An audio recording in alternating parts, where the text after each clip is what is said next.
goes back to the practice what you preach sort of thing. Yeah, exactly. Textbooks are horseshit. That's what it comes down to. No, for real though. So we have a professor on campus, and he was like, I don't give a shit what the pencil necks say. He was like, I want to see what the biggest, strongest guy in the gym says. That's dope. And he was like, screw what they say, because they're not in the gym practicing same I'm probably split on that too. I think it's somewhere in the middle. No, I agree. But that's why, like you mentioned, Lane Norton, my buddy Eric Helms, all these people, Kelly Starrett, all these people. Like, all right, well, they have way more schooling and knowledge than I do there. Oh, okay, they've coached hundreds of thousands of people in person and seminars.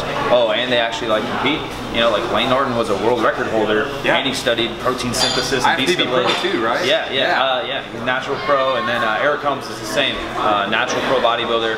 Research how much protein you need minimum, and he's a elite powerlifter. Like, all right, like these guys are really getting after it. Yeah, absolutely. I love, and that's honestly part of kind of the direction I'm trying to take. My brand is to get that right in the middle. Like, hey, look, I've got these book smarts, but I'm actually like I'm practicing and I'm experimenting on myself to find out what works best. I think there might be two more.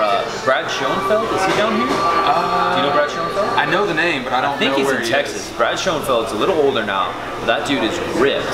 I think he was a natural pro, and he is literally the encyclopedia of hypertrophy science. That's awesome. Like, he's a gangster, and he's a little older now, but if he took it off his shirt, he's ripped. Like, he's just shredded, you know. So he lives the game. No, that's awesome. Yeah, I think he's in Texas. There's a lot going on in Texas, man. There really is. There's a lot of strength. I think that's why I'm going to move down here. Yeah, permanently. There's a lot of strength going on. A lot of gyms, a lot of coaches, a lot of everything going on. Yeah, for sure.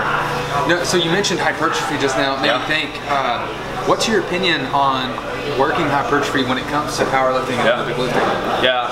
I don't know that much about Olympic lifting, so we'll just skip that. Just because sounds great. Throw out the window. Yeah, just because obviously it's going to be important. You're going to need a big back, and you're going to need strong legs for that sport. But programming-wise, I have zero clue what I'm doing.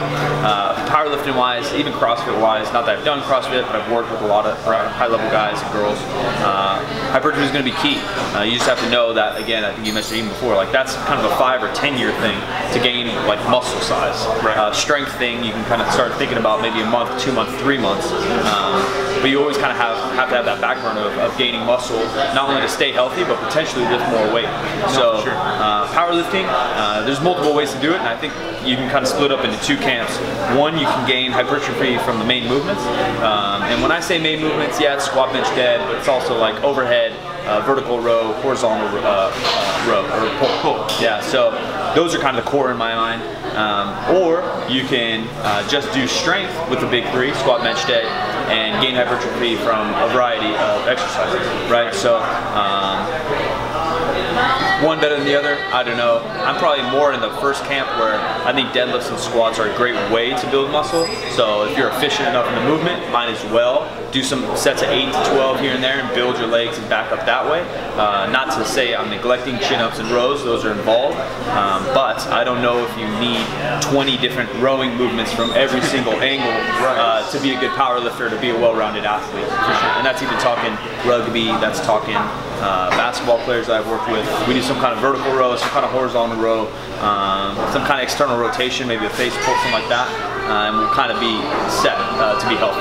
So you're thinking like 1 or 2 movements per plane of motion kind of thing? Yeah. I mean, kind of the typical stuff too, you know, 3 to 4 exercises, or 3 to 4 sets, 8 to 12 reps, depending on the move. If it's a face pull or something lighter, yeah, maybe we'll throw in some 20s, 25s, and then depending on how advanced the athlete, young the athlete, strong the athlete, we'll kind of manipulate that frequency. You know, if it's a new kid, maybe it's only twice a week, we're doing some kind of row.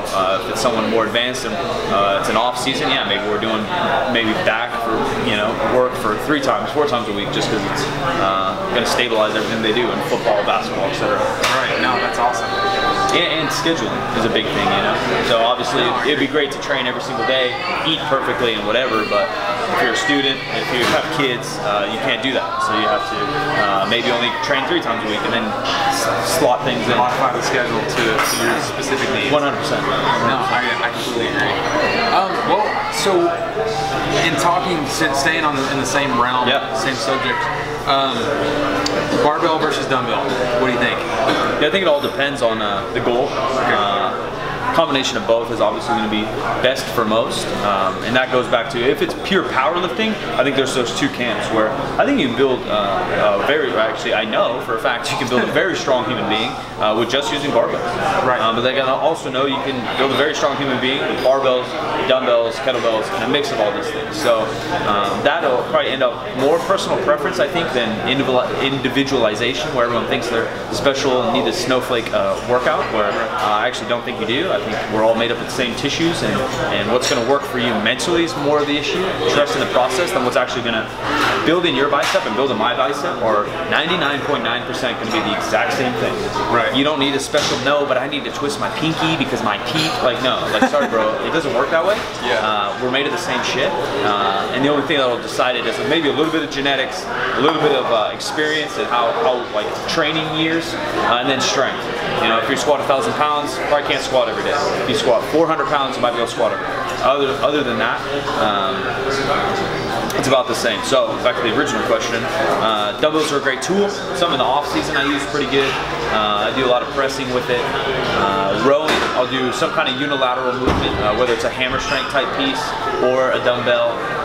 Same with shoulders. I think it is good to be able to at least do them, but I also feel like they are in a form underloading. You're always going to press less with a dumbbell than you would a barbell. So for sure, depending on the goal, it's great.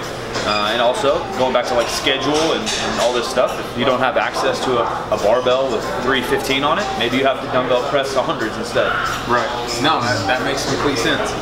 I know for me, I love barbell movements, but it's not ridiculously healthy for my shoulders where I've had 3 surgeries. Yeah, exactly. So I tend to, I'll do a little bit of barbell, but then I've found myself doing a ton of dumbbell.